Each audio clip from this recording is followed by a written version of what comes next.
Hello everyone! Ito po ngayon yung aking cooking. So,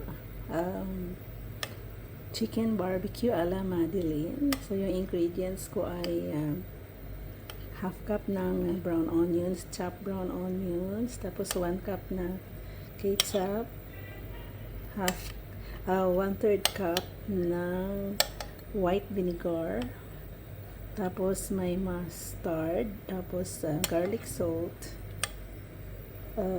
black pepper, tapos isimmer ko po iyon ng 15 minutes, tapos ibuhos ko po dito sa aking chicken thigh.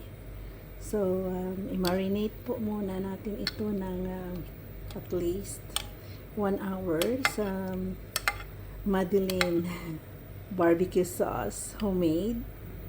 Ayan po. Tapos, i-bake na po natin ito mamaya. Siyempre, yung partner nito ay rice. At saka, meron din po akong gulay. At saka, ito po yung chicken barbecue ni Tata. So, parang Filipino style. May lime lang to or lemon. Tapos, soy sauce, garlic salt, paminta, nilagyan ko ng konting ketchup. So, ito po yung kay Tata mamaya at pati sa akin. Ayan. Ayan si Tata.